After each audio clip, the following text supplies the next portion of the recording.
नमोस्तुभ्यं भक्तों। श्री शिव महापुराण तृतीय शत्रुद्र संहिता का 37वां अध्याय शीर्षक है पांडवों को शिव पूजन के लिए व्यास जी का उपदेश। नंदीश्वर बोले, अब शिव जी के उस किरात नामक अवतार को सुनो जिन्होंने शुकर को मार अर्जुन को वर दिया।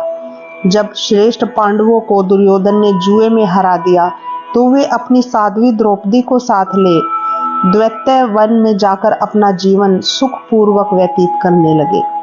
तत्पश्चात जटा जूट विभूषित रुद्राक्षधारी भस्म लगाए व्यास जी नमः शिवाय पंचाक्षरी मंत्र जपते उनके समक्ष आए।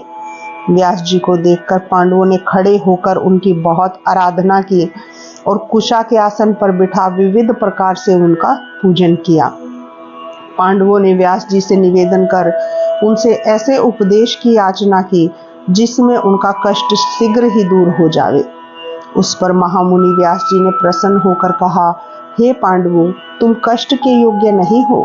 तुम लोग दुख ना करो, इसमें संदेह नहीं कि तुम्हारा कल्याण होगा।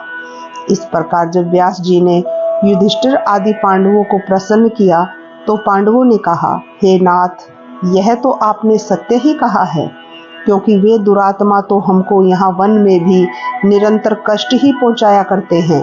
श्री कृष्ण जी ने कहा था कि तुम लोगों को शंकर जी की आराधना करनी चाहिए, जिसमें हमने प्रमाद किया।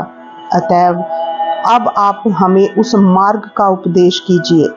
इन वचनों को सुनकर व्यास जी बहुत प्रसन्न हुए और उन्होंने शिव जी के चरण कमलों का स्मरण कर कहा, हे धर्म बुद्धि पांडवों, श्री कृष्ण जी का कहना सत्य था।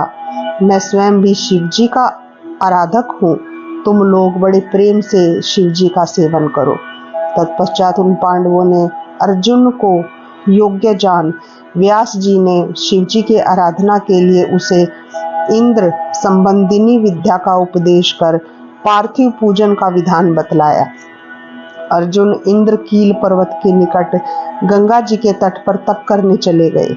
तत्पश्चात व्यास जी सब पांडवों में श्रेष्ठ युधिष्ठिर से बोले, हे युधिष्ठिर, तुम सर्वदा धर्म में ही स्थित रहना।